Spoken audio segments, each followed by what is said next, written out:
Locked in the bunker, shadows shake. One man clapping secrets awake. Board games living, dice they break. Echoes pound and hearts they quake. In the bunker, board games rolling. One man clapping, stories growing. Hard rock thunder, speakers blowing. Clapping loud, the unknown soul. Welcome to the sound of one man clapping. I am the one man coming to you direct from the bunker, recovering after having returned to work following a lengthy holiday. I am now, of course, planning my next holiday. Such is the great circle of life.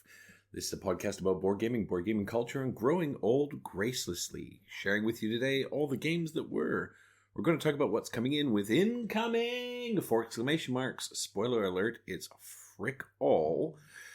We'll hit the crowdfunding vibes with FOMOMOFO, and then we'll swing through a session with the voices in my head before giving someone the clap. On with the show.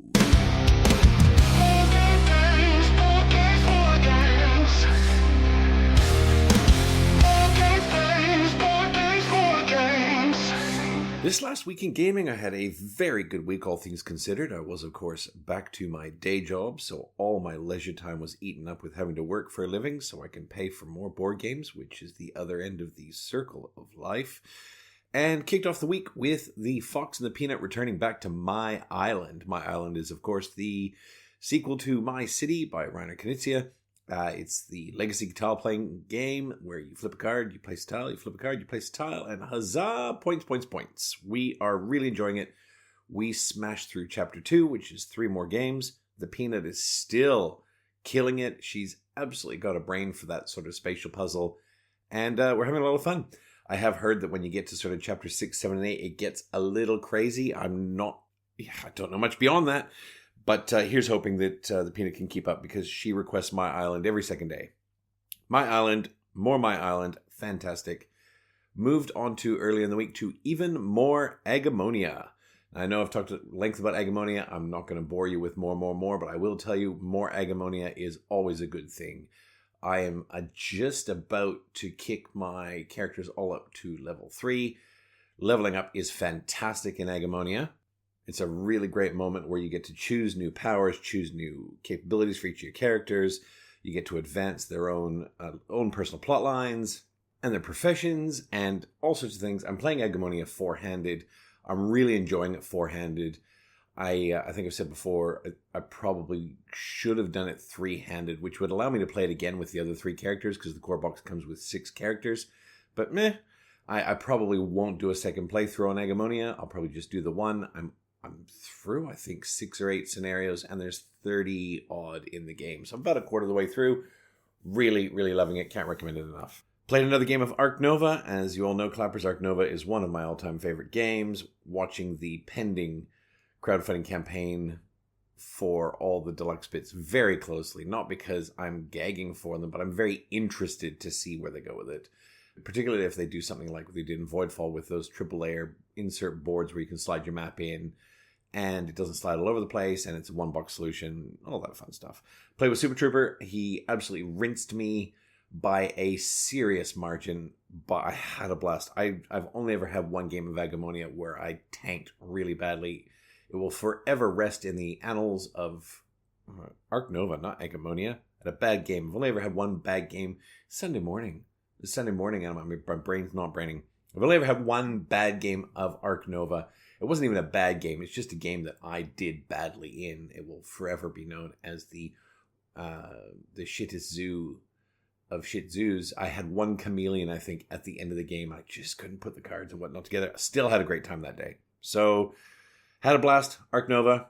I think it's currently reached number 3 on the BGG all-times game list, and I'm not sure it deserves to be number 3, but it certainly deserves to be up there. I really like Ark Nova. Super Trooper likes Ark Nova, and it's a perennial favorite. And following that, we had a very spontaneous game, and I know it's not the kind of game you might play spontaneously, but of Spirit Island. Super Trooper and I had a game day last weekend, and he said, "Oh, would you teach me Spirit Island?" And of course I will. I love Spirit Island. I think Spirit Island's probably in my top 3, if not my top 5 games of all time for solo games, because it's an absolute masterwork of a game, and I love it solo. And I have to be honest, I'd never played it multiplayer before. I had been a part of teaching it multiplayer at PAX 2 years ago, PAX 2023. I assisted at the booth helping to teach Spirit Island just because I can. And Spirit Island is amazing. It's an amazing game. I own all the Uber Deluxe Spirit Island stuff. And as you'll know, I am not the most proficient board game teacher, but at least Spirit Island is a game that I play semi-regularly. Now, I hadn't played in quite some time, unfortunately, when we put Spirit Island on the table, but it did come back to me very, very quickly. We did not win. We were playing two of the very basic spirits, as it was Super Troopers' first Spirit Island game, and we weren't playing with any scenarios or any of the modifiers. We weren't playing with the event deck. It was just straight up Spirit Island.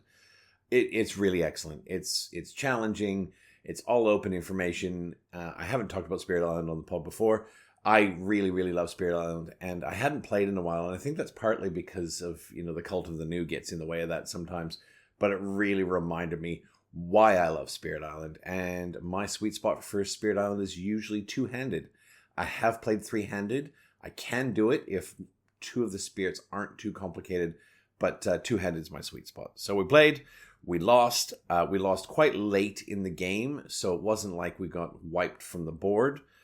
But yeah, Spirit Island, great game. That's by Eric Royce, art by Jason Benke, Loic Berner, Loic Bilal. I mean, there's 15 trillion artists on Spirit Island. I mean, I'm looking at the list of artists.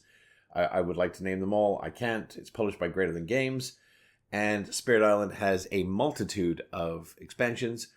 I don't own every expansion. I own 3 or 4 of them, and so I have a lot of Spirit Island. I probably have 25 or so spirits to play, and I do love it. Love it, love it, love it, love it. Spirit Island is great. And beyond that, I was into a lot of little family games with the Peanut and the Fox. We got a couple of little things I've talked about ad infinitum on here. I'm not going to bother with you that again. But yesterday, Super Trooper and I sequestered ourselves in the bunker, and we played 13 and a half hours straight of Aeon Trespass Odyssey. Whoa. It was a good day. We started at I think 9, and I want to say it was about 10:30 when we packed it in. Probably could have gone a little further, but it was the right time to stop. We had 6 primordial battles in the day.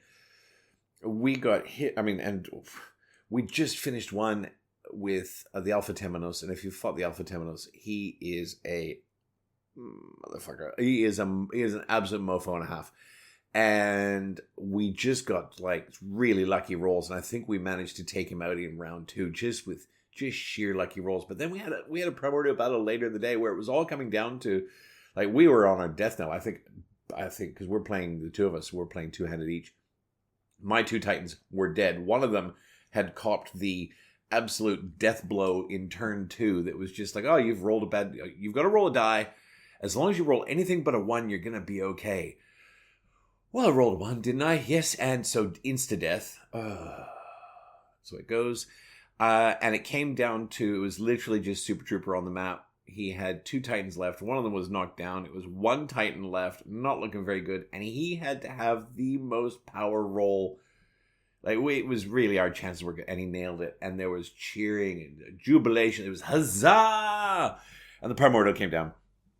I am absolutely loving every minute of ATO. I think the writing is exceptional.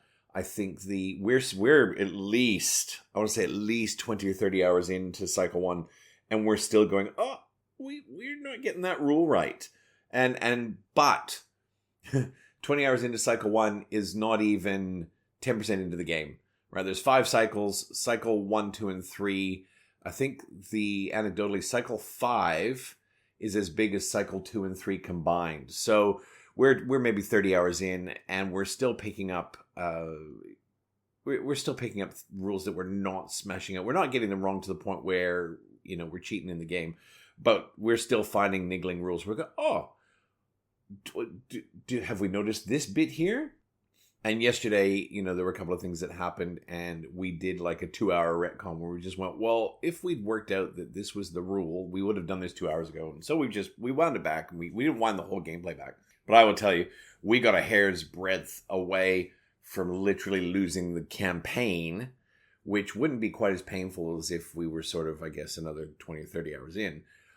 But we were looking down at, there's a roll of a die, and if we didn't succeed that die roll, we were going to have to cheat if we wanted to keep going. We're going to have to go, right, well, technically we've lost the campaign, but I'm not convinced either one of us wants to replay the last 30 hours just to be above board.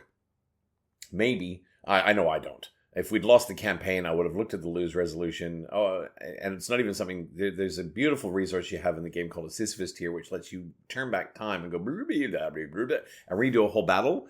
Because if that battle ends very, very badly, you can actually go back and redo the whole battle. This was not a scenario where we could have used a Sisyphus tier. It was literally going to end the campaign for us. And I've got to put hand on heart clappers and say, look, I am noble and ethical and do the right thing. But I'm not going to play the first 20, 30 hours all over again. If we lose, I think we just go, tick, we lost, but also we didn't. We're just going to keep going. Probably. Watch this space. So we played ATO for a marathon day yesterday, getting up only to consume board games appropriate food and to, refresh beverages and to get rid of the food once it has probably moved its way through our entire system. It was awesome. Awesome, awesome, awesome. Had a superb week for games.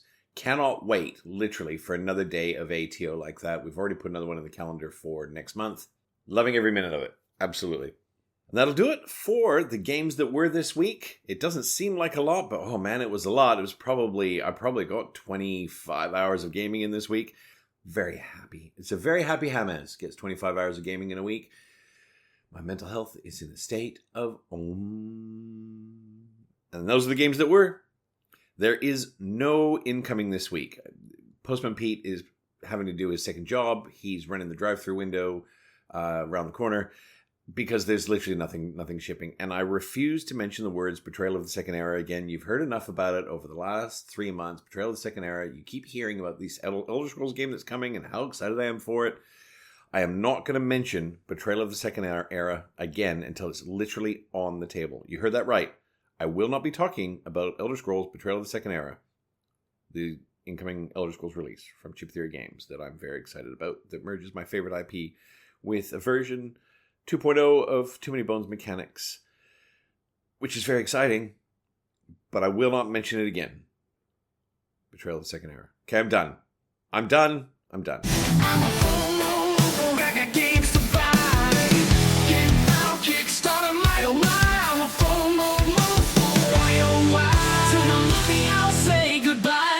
This week in FOMOMOFO, things are heating up again for 2025.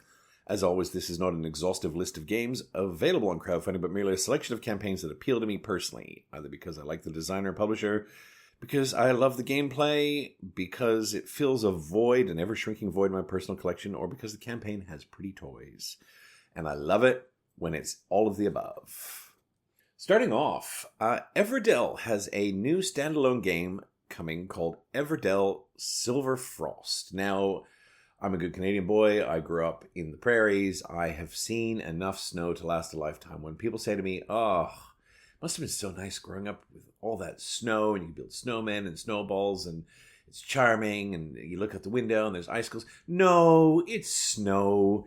It's just trash every day. It's charming on day one. You go, this is great. Look at that. It's beautiful. And then day two, you realize you have to shovel it to actually leave your home. And on day three, oh, look, you've got to shovel it again. Day four, you've probably got to shovel it again on day four because otherwise you can't leave home. And oh, look, you've got to go out and you've actually got to put completely different tires on your car in the winter because if you don't, you're going to be in the ditch. You're going to write your car off and snow. If I never see another snowflake again in my entire life, I will still die happy. But Everdell Silverfrost. It's in the snowy part of Everdell. So you've got Farshore, which is the last standalone that came out, I want to say, probably 2 years ago. And Everdell Silverfrost, it's in a wintry space. Now, allegedly, and I haven't looked deeply into the gameplay yet because it only launched this week, it's a little bit heavier than Everdell. It's got some new mechanics. And it's got a new artist. Andrew Bosley, who did the art for Everdell, all the Everdell expansions. I think he even did the Farshore art. I can't recall. But the art is, when you look at it, you see it's Everdell. You know, in all the expansions, I mean, the art is absolutely recognizable. It's got a unique style, and it's got a unique presence, and it absolutely suits the game. Everdell Silverfrost has a new artist, which I think is both brave, the right move. Not because Andrew Bosley's art is tired or uninteresting, but this is like the 10th, I don't know, but I'm going to say the 10th Everdell-esque release, if you take Everdell and all the Everdell expansions, of which there are a large number of them. And then you've got Far Shore, and now you've got this one. It's probably more like 7 or 8, but it's let's say the 8th release of Everdell. Doing so with a new artist is kind of standing up and saying, look, we're not afraid to identify in a new vein here. So yes, it's Everdell. It's in the Everdell world. It's got a lot of the same Everdell visual, I guess, recognition, where you've got the equivalent of the meadow from Everdell, or you've got a very large prop in the middle of the table. You know, in Everdell, you've got the tree, which looks amazing, but is actually trash for gameplay because no one can sit behind the tree. And then in Farshore, you had the lighthouse, which stands there really doing nothing at all. At least on the tree, you stacked your meeples on it and you had a few cards on it and a few extra things. But the lighthouse in Farshore is literally just hey, I'm going to sit in the middle of your table doing 4/5 of bugger all. But I'm here. Well, now in Silverfrost, you have a mountain. And the mountain, I think, it stands up at the edge of the board and basically is like a movie screen in the back. So, yeah, you're going to be playing at the end of the table if you're playing 4, because no one's going to be able to see past that mountain. But that said, it looks pretty cool. You know, there's some really interesting mechanics in that you've got to... It's not quite shoveling snow. I'm not saying shoveling snow is interesting, but I think you use fire, whether it's fire magic or Everdell flamethrowers. There's something to clear the snow out. And until you do, you can't build your tableau. I may have that not right. As I said, I've not gone down the rabbit hole on this, but I am in for $1 because I want to be in potentially the deluxe edition, which has all the nice resources and the little metal coins and all that stuff, is $112 Australian, which is, to be honest, perfectly reasonable for this caliber of game, with $30 shipping, which puts it at $142, which, you know, if you're not in Australia, you go, holy crap, O.M.C, you're spending $112 on an Everdell game? Hey, man, it's Australia, right? Like, a deck of cards is $26. Like, if it's just, that's the way it is here. You know, games under $100, there are plenty. You know, games like Harmonies and games like Cascadia and Land vs. Sea and Sagrada. But even, I think, Nekojima is $90. You know, Nekojima, which is that dexterity game I've spoken to you about. It wasn't $90 when I bought it. I bought it on, you know, pre-release at PAX. I got a special deal. But games are expensive. So to be honest, $142 for Everdell Silverfrost is probably not... It might be less than that retail when it comes out because you're not paying the individual shipping.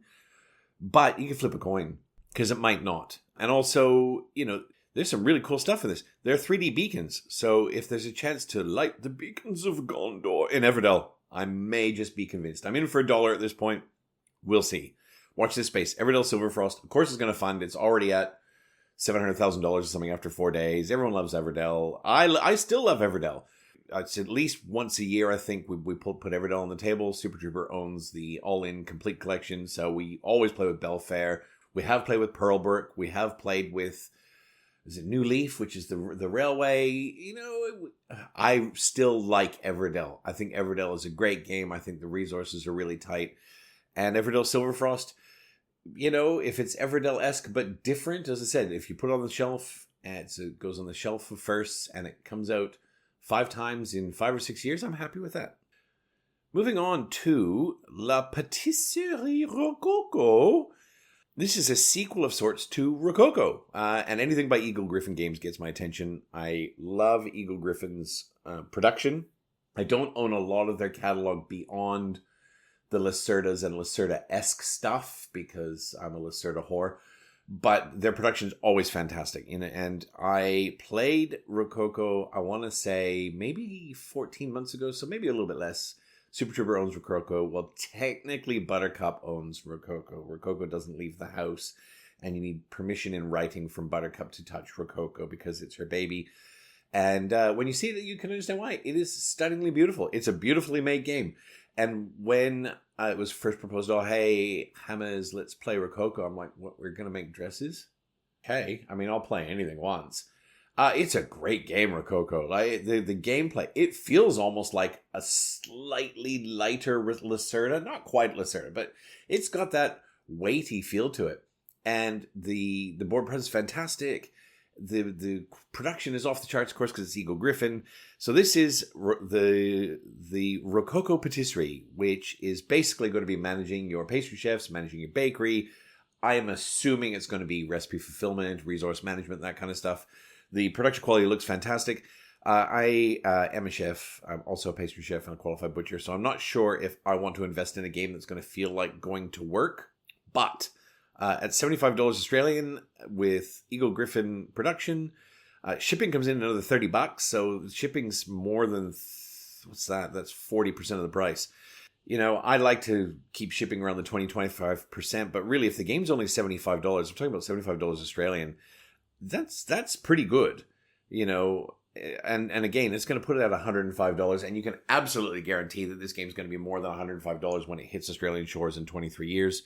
I know Buttercup's a mad Rococo fan, so I'm quietly hopeful that this will hit Super Troopers' doorstep sometime before it hits retail in Australia, which may be, if we're lucky, before I retire. Retail releases in Australia. We are very lucky with crowdfunding because we are very close. We're only a 2-week sail from China. So we typically get all the crowdfunding stuff before the rest of the world, but we get retail very, very late. We're still waiting for things like SETI and River Valley Glassworks, and Daitoshi was only just released in Australia last week, that kind of stuff. So we get stuff very late. It won't be 23 years, but it'll be late. Darwin's Journey Oceania is live, and it looks great. While it's an expansion, it provides, I think, from the looks of it, an entirely new board. So if you want to play with these expansions, with the Oceania expansion, you replace the board, which I love. I don't mind, you know, we play Dune Imperium now. We pulled Dune Imperium out because I've got all the expansions. There's like there's 3 overlays for the main board, and then there's 2 new sideboards that go out, and it's fine. But Darwin's Journey Oceania is like, well, if you want to play with the expansions, we've just done the work for you. Here's a new board. Stuff it. And I think that's really cool. The base game's pitched at $60. Well, the base expansion, rather, I should say. I don't think from the looks of it you can play this without the original Darwin's Journey, is $60. But what they've done, and I get why they've done it, because #marketing, is they've put a ton of mini expansions separately. So you get the Oceania pack for $60. But if you want the Komodo Dragon upgrade, if you want there's 4 or 5 little mini expansions that tack onto it. It all ends up adding up to about $120. And now there's gameplay expansions in there, and there's pretty things in there. You know, there's quality of life upgrades. You may hear the cicadas have decided now is the time, just now, to raise their voices in protest. They're still going, yes. So if you can hear that drone and whine in the background, my apologies. Hopefully they die soon. I am doing a dance every night and burning incense outside to the local gods to help them move on. Anyway, back to Darwin's Journey. It's a lot for an expansion. That's $120 if you've got the deluxe Darwin's Journey base game. If you want the deluxe version of the expansion, you're looking at $120. And unless I've written something down wrong, there's another $30 shipping on top of that. So you're basically looking at $150 Australian for the Darwin's Journey expansion with all the toys. That's a lot for an expansion. Now, I think from memory, Super Troopers put in for $1 on this to just track it and see how it's going and look for maybe some more early reviews and commentary on it before he goes in on it. And I get that. You know, you can't have the Darwin's Journey Deluxe Edition and then overlay the totally unplayable base edition. I mean, you can. Absolutely you can, but we wouldn't.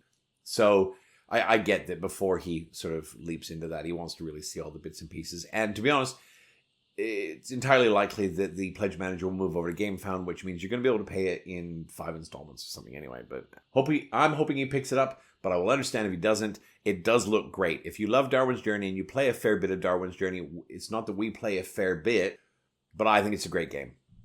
I think you're going to be stuck having 2 boxes for it. From the looks of it, you've got the expansion box and the core box because the expansion is going to come in its own space. But Darwin's Journey, if you love Darwin's Journey, it's more Darwin's Journey, and Darwin's Journey is a great game. Now, checking up on some stuff that we talked about recently that hadn't quite gone live, Masters of Orion is live. It's doing really well. Masters of Orion is done by, I might get this wrong, I'm going to say Arcan Games, who did Might and Magic 3. It's doing really well, not in the millions yet, but it's going fine. It's not for me, but it does look like a great production. It's space, pew pew, and Ion Core. Ion Core is not doing well. I don't know why, because if it's money, if it's that post-Christmas slump, Ion Core, I don't think it's cracked 35,000 euros for its whole campaign. So I'm not sure. Even if that funds, I think it's a risky one to be backing, because there's not a lot of extra money in there, and there's certainly no economies of scale. But if they're your thing, hop on them. They're live now. The Dice Tower has their annual crowdfunding campaign out. The Dice Tower is... God, if you don't know the Dice Tower, I'm not going to bother with that.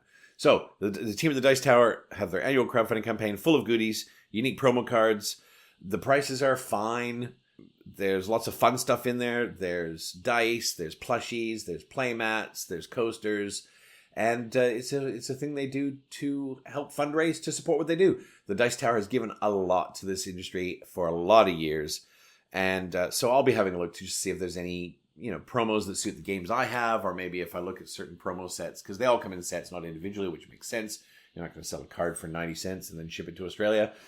But if there's maybe some promo sets that I know overlap in our game group, I might pick up a couple of them, because I'm very happy to support the work they do. I get a lot of joy out of the Dice Tower. I spend a lot of time watching their videos. And so the Dice Tower, they do it every year.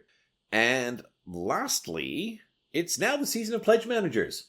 So as your wallet slowly recharges, very slowly from the Christmas season, you are spoiled for choice on Pledge Managers, because everything that was out last year that we all looked at and said, are you mad?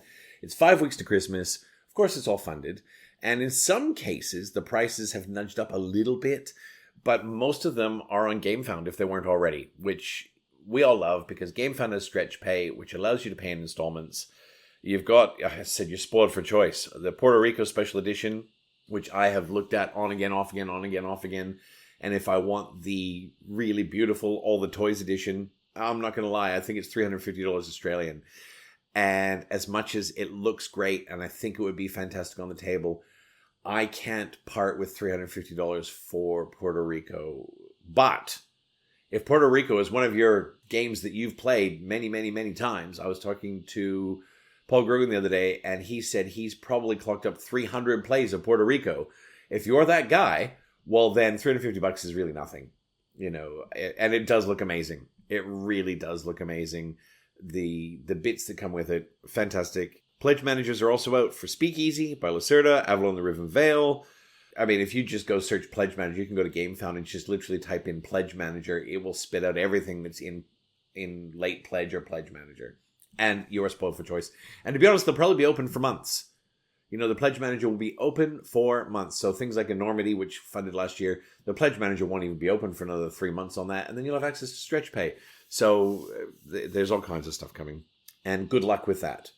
Because if there's anything I didn't back, because I showed power and strength and resilience, and my wallet was empty, I now look at the Pledge Managers and go, oh, that's only like $30 a month. I could probably do that. Maybe. We'll see.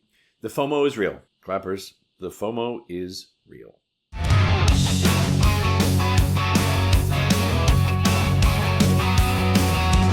Voices in my head, I'm talking to myself.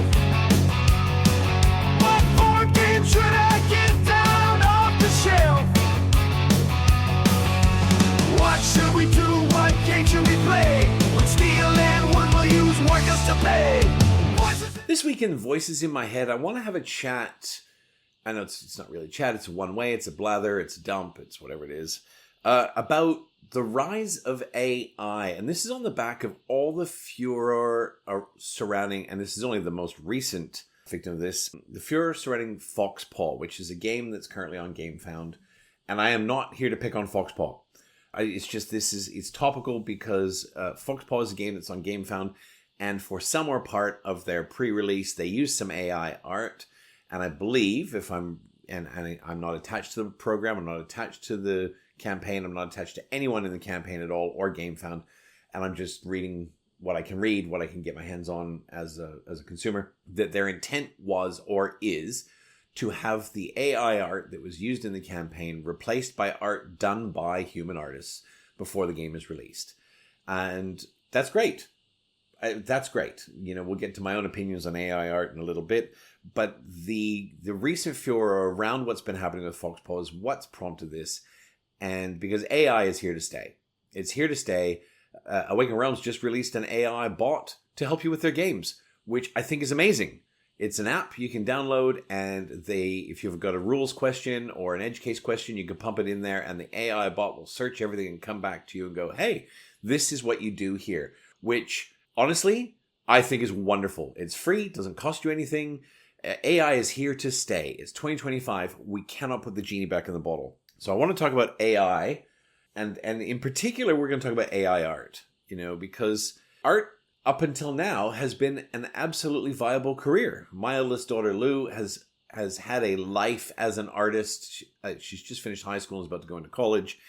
And it was absolutely her intent to go into graphics design for the last 2 years, because she is an artist at heart. She is an artist of multimedia, of paints and 3D and carving and sculpting, and certainly as an illustrator.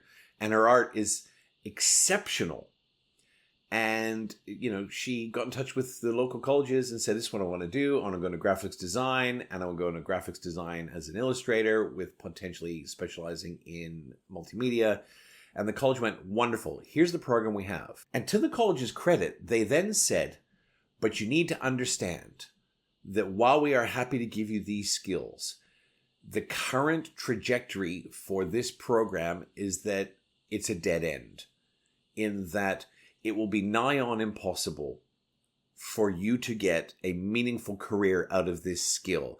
And now this is the college. This is a public college. This is not a private college. This is the government college here in Australia. It's referred to as TAFE. And I have to take my hat off to them for their transparency, for their candor, and for their trying to interrupt a career trajectory which potentially has no outcomes. And the colleges we have here, they're very much built on employable outcomes. They don't deliver courses that don't have a job waiting for you at the end. And currently there is a job, and they're very clear. It's like right now you can go get a work as a graphics designer, you can go and do this sort of thing. But with their projections are that this as a career is going to be very, very different. And that's because of the rise of AI. Now, as it turns out, Lou is had a pivot. She's going to go into a different program and a different career path, with some mild disappointment, but also with a whole lot of gratitude for not having spent a year and a half going down this path to then find out that, well, there are jobs, but there's only 15% of the jobs that there were 2 years ago, and they're very different because now as a graphics designer, you have to learn to work with AI. AI as a career path. It's not that, and this is only, again, my perspective. I'm not Nostradamus. I'm not here to tell you what to do or shouldn't do. I'm just saying what it looks like.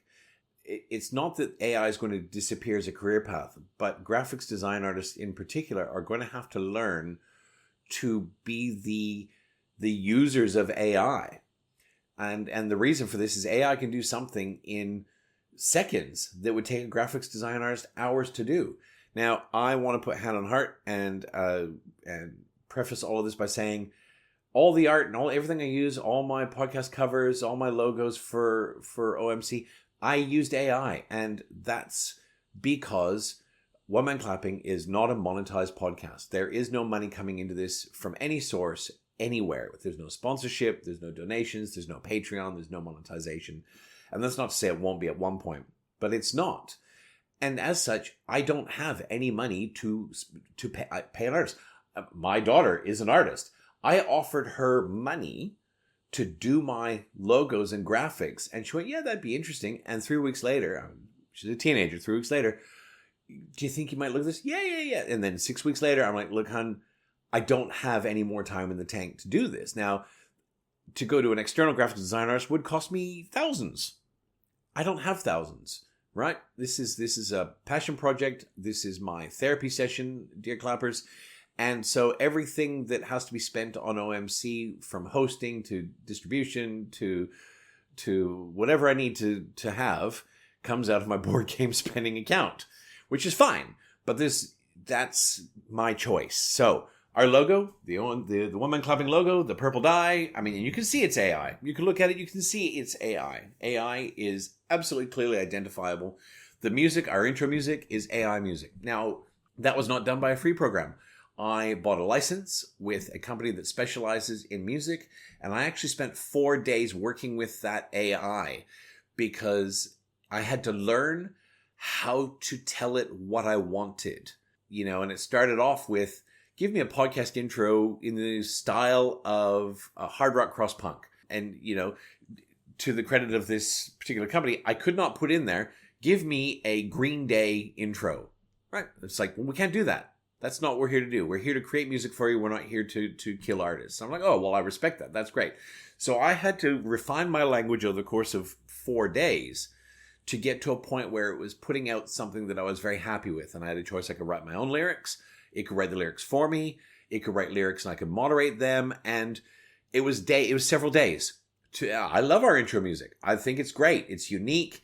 It's not, it doesn't sound like anyone in particular, which I also like, because you don't listen to that and go, oh, that sounds like Third Eye Blind. I don't know, whatever. So I have used AI quite a bit to get O.M.C launched. And I will probably continue to use AI because, as I said, there is no money coming in. This is not a money endeavor. This is a project of love. That said, my own thoughts on AI art, I as a young person, I was very much an artist as well. I worked in the creative endeavors. Being a chef and a pastry chef is a creative endeavor, and I believe in creativity and expressing creativity. I think AI art is pretty soulless. I think it's great that it is. I think it lacks personality. I think AI art, you can usually look at AI art and go, oh, that's AI art. That's a really good thing for now. I don't know that it's going to stay that way, but AI art lacks personality. Compared to looking at a game, for example, by Ian O'Toole or Vincent Dutray or Andrew Bosley or Manny Tremblay or any of the myriad of other working artists, Beth Sobel, you look at their work, you go, oh, that's a Beth Sobel. That's an Ian O'Toole. Ian O'Toole has done so many different styles of games, everything from Pompero to Black Angel to Nemo's War. But yet you can kind of look at it and go, even though they're different styles and the boxes are very different, you kind of go, yeah, I can see that's an Ian O'Toole box. Manny Tremblay, you can pick Manny Tremblay out from space. He's Dice Throne and Wonderland's War and Tanglewoods and Neon. And you're like, yeah, that's Manny Tremblay art. And it's really great. And that is wonderful. And I think that should absolutely continue. And it needs to continue because these are people that have contributed to this hobby in such a meaningful way and brought joy. I mean, the art on a game for me, I have played games that have soulless art. Smartphone Inc. It looks like Spreadsheet the game. It really looks. It looks like you're going to watch paint dry for an hour and a half. But it's a really, really great game with a lot going on, and it's very deep and thinky and meaningful and super, super fun. But when I put Weather Machine on the table with that steampunk diesel punk, I just go, oh, yeah, and I'm creating a machine that's going to change the weather or a fixing machine that's falling apart. I love good art in a game. I really, really do love good art in a game. So where does that bring us? I use AI, and I use AI because without using AI for O.M.C, there would be no O.M.C, or you would have very, very Spartan, very basic graphic work. You'd have very Spartan, there'd be no music, or there would be stock music. I'd be paying a license fee for stock music, which would be fine too, but it would be something very, very basic. I want to overlay this with my experience as a small business owner, because in one of my iterations in my life, I owned a gourmet burger restaurant, which eventually had two locations and a portable pop-up that we would take around to food markets and whatnot, and I loved it. It was a labor of love that ended up doing quite well in the end. Sold it in the middle of COVID, but loved it. And there were a lot of things that I had to do to get that business off the ground as a small business owner because I couldn't afford to pay someone else to do it. The logo work, I did farm it out to a company that specializes in logo design.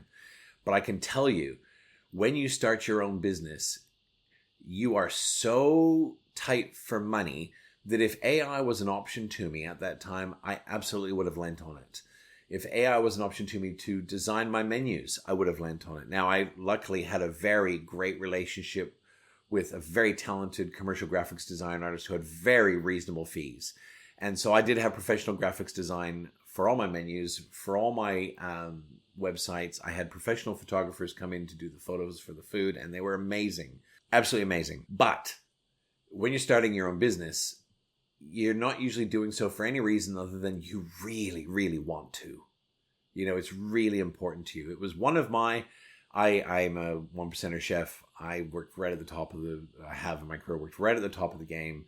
I do things that very few people can do from a culinary and management point of view. I'm very happy that I've had those opportunities. But it was always one of my long-standing dreams to make beautiful burgers for people that enjoy them. And we did. We made beautiful burgers. And I couldn't have done that unless I did everything myself. It would not have happened, right? Let's now apply that to the guy in his garage who wants to make a game. And he's had this dream to make a board game for 5 years. He's been working on it. And he needs art. He needs art for the board game. And he can go and engage with a professional artist. And he engages with somebody new to the industry maybe, who's up and coming. But then potentially gets art that is not quite right. It's not quite in the right tone. Or he gets in line for someone like an Ian O'Toole, who works on games for sometimes up to 2 years. So you can imagine his pipeline for working on things is very, very long. And I'd like to think that Ian O'Toole is quite expensive because his art's amazing. And I'm not saying it is. I've had a couple of in-person chats with Ian O'Toole. He's a gentleman and very sharing of his time. But I would never deign to weigh in on how much I think his art's worth. I'd like to hope that he's charging a very high price because his art is exceptional. I don't know, though. So you're a small designer. You are creating a game, and you're like, I can't afford an artist. I'm going to go just let's play with AI and see what we can do. It's not bad. It's not bad. I mean, there's a game that just funded. I think it was called Under Our Sun. It just delivered, basically, not funded. It's a post-apocalyptic game. If you look at that game, I'm pretty sure that's all AI art. And I think they actually copped a similar spraying to Foxpaw did. Maybe not. But I think if you look at that, it looks like AI art. If it's not AI art, then it's a graphics design artist that is using AI to assist us, I would think. So you're a small game designer. You want to get your game off the ground, and you want to use AI because that's your option. You're not an artist. You're a nerdy spreadsheet guy, and you can make plans for games and weigh out all your components. By weigh out, I'm talking about making sure everything's balanced, and you can do all that, and you can play test, but you're not an artist, and you can't draw, and you have no capability, and you don't know anyone that can help you out for a deal, because that's often how these things happen. So you go to AI, and then you put your game up, and the world explodes with rage. Okay, now I'm not saying that the company that's doing Foxpaw is some guy in his garage. They are, I think it's Godot Games. They have, I think, a couple other games under their belt. I know they recently did Among Cultists, which is a board game version of Among Us. I don't know if they used AI art in Among Cultists. I have no idea. I to be honest, I don't care. But let's now overlay this on the Foxpaw issue. So you've got a company which is driven by people who are passionate about what they do. Okay, and I'm going to make that assumption because otherwise they wouldn't be putting themselves out there. They wouldn't be bothering with this because this isn't Bitcoin mining. This is a gamble. You're going to create a game. You're going to put it out there. You're going to hope that the external pressures in the world, the economic pressures as you move through funding to production to distribution, don't increase so much that you end up losing your shirt in the deal. And the world explodes. And again, I'm not here to talk about Foxpaw in particular, but I want to talk about this as an example. So Foxpaw, this came out, and the notion of AI art came out, and then BGG exploded with review bombing. And if you don't know what review bombing is, it's when potentially hundreds of people hop on and they leave a 1-star, 1 out of 10 review for your game because they don't like something about it. The game hasn't even come out yet. Now, I don't throw a lot of stock into BGG ratings, but Board Game Geek is a meaningful thing. It's a meaningful tool for companies and people that make games to help their games be more successful. The games that are successful are games that, or most of the games that, not most, let's wind it back. Many of the games that are successful because they've leveraged Board Game Geek in a positive way. Whether they've managed to get onto the BGG hotness list, whether they've managed to get some good ratings in there, So if 150 or 250 or 500 people hop on and they review bomb a game that hasn't even come out, it's not got any hope. You've basically taken something that somebody wants to... Now, yes, they want to make money out of it, but there are people... If this is Godot... If Godot Games is 100% game design, which, given this is their second game, they're probably not. But if they are, well then... They're feeding their children, they're clothing their children, they're paying their mortgage. They are gambling everything with this.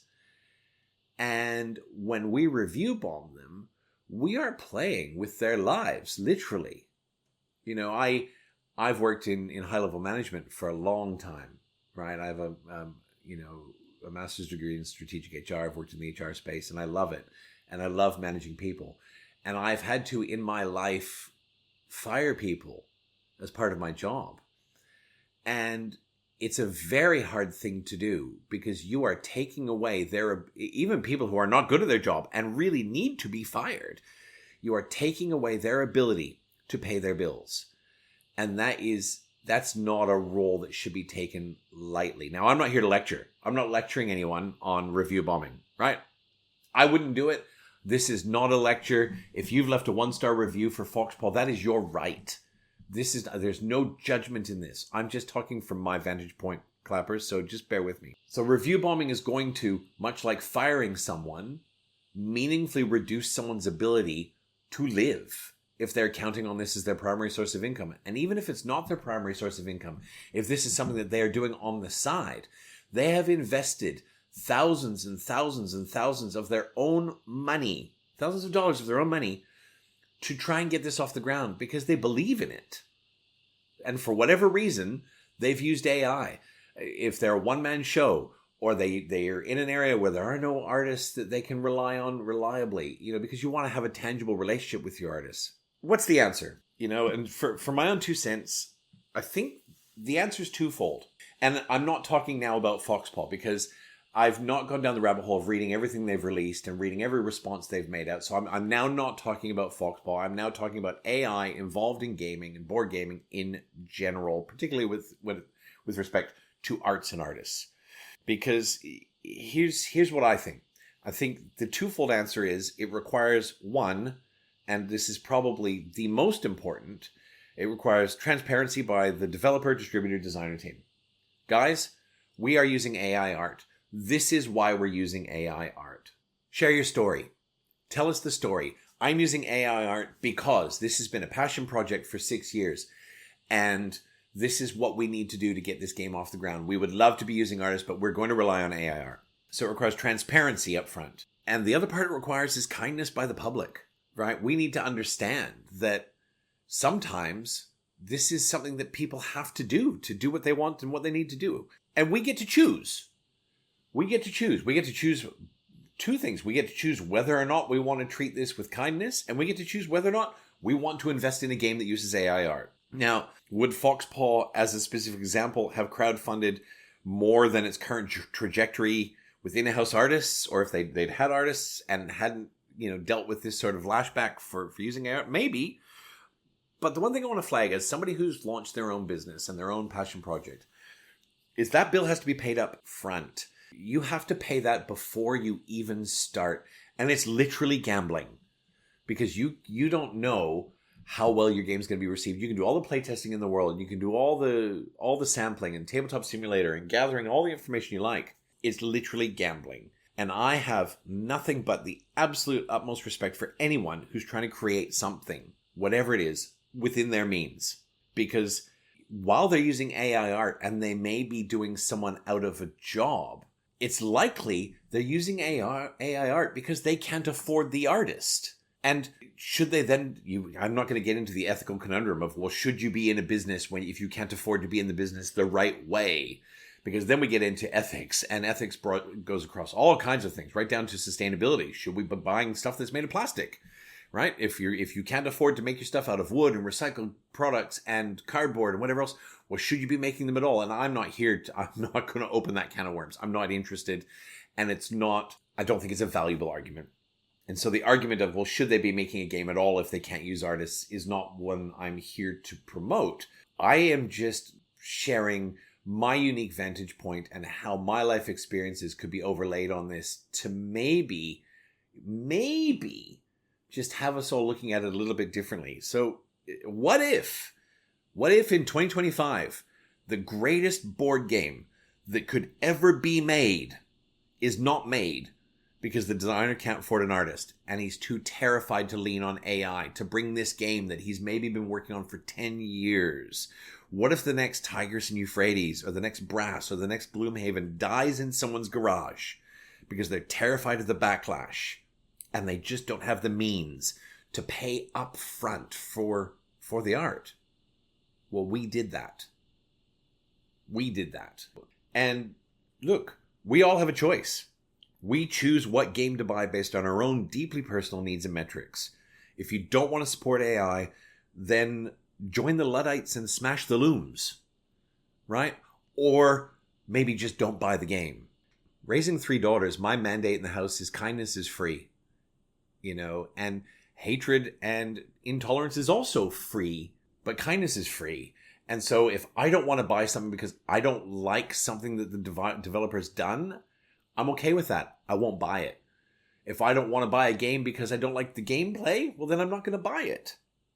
I have my own metrics and my own choice matrix of how I choose what games I want to buy. And if you don't want to support AI, then the best thing you can do is just not buy the game. But I can guarantee you, in 10 years, you're not going to be able to tell the difference between a human-created art and AI art. This is evolving at exceptional rates, and there's a real melancholy sadness attached to that. Absolutely. But artists in the new world need to brace and prepare for that, right? It's like the weavers in the Industrial Revolution. They needed to grow and change and learn how to integrate with the new technology and make it theirs and own it. We get to choose how we spend our money. We also get to choose how to behave, and I choose kindness for one.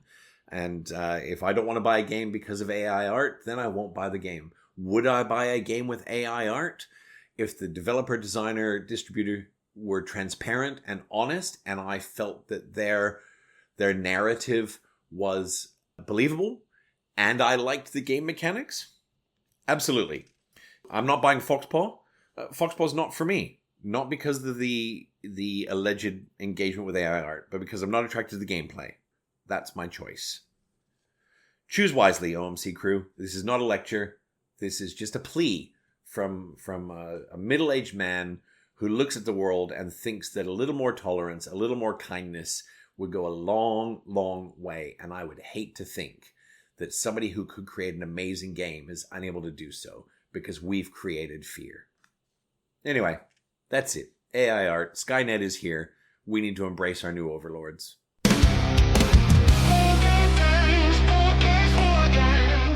Now on to the clap. This week, I am going to give the clap to, and this is a double-edged sword. So this week, the clap goes to metal gaming coins. Okay, and you're just going to have to just sit through this one. And you might think, well, what are you doing, Hammers? Metal gaming coins. We literally have metal coins in society, right? Metal gaming coins are the stupidest upgrade in gaming. I'm calling it's so stupid, so mind-numbingly stupid. Metal gaming coins, right? We literally have coins. If I want to replace cardboard coins with metal coins, I could, if I want different ones, I can get Chinese coins, I can get Russian coins, I can get Afghani coins for basically the price of money. I mean, I can get 100 pennies for $1, easy peasy. But so lame, right? Like, who wants to play with pennies and 20-cent pieces, right? Instead, I'm paying $40 for 30 coins that are special or themed. They have a little dragon on them. They're ink washed. Why? Because I'm clearly special. And I don't mean like unique. I mean helmet in the shower special. So here's to you, metal coins. Literally the stupidest thing in board gaming. But, oh man, I love you. I love metal coins. I literally have 15 sets of them. So this clap is both it's both praise and a complete dumping on, what can I say? Uncomplicated. Sorry. And that concludes this week's Brain Dump. Thank you for the therapy session. You can reach me on all the socials. Find me on Facebook by searching One Man Clapping. You can email me at wonmanclapping@gmail.com. You can Instagram me at @1manClapping. You can join the One Man Clapping Guild on Board Game Geek. Subscribe to Guild 4426. And soon, honestly soon, you can help O.M.C by dropping a like on Facebook or Instagram. That really helps our metrics. It also means that once we get to a certain number of likes and followers on Facebook, I can start doing live content and video content. That's locked until we get to a certain number of subscribers and likers and followers. Or you can leave a review on whatever platform you choose for the podcast. If it's a bad review, that's fine too. I do this for me. You guys are just along for the ride. Thank you as always for your time. This week's episode has been brought to you by tinnitus, the ailment for the middle-aged. I can't tell anymore if it's cicadas, planes overhead, or just the ever-ringing bells in my brain. Thank you so much. Being 50 has so many benefits. Until next time, get your game on, even if you've got to play with yourself. And remember, we can choose how to spend our money. We can choose how to express our opinions. But I always choose you. And if you get that, we can be friends. Peace out, mofos.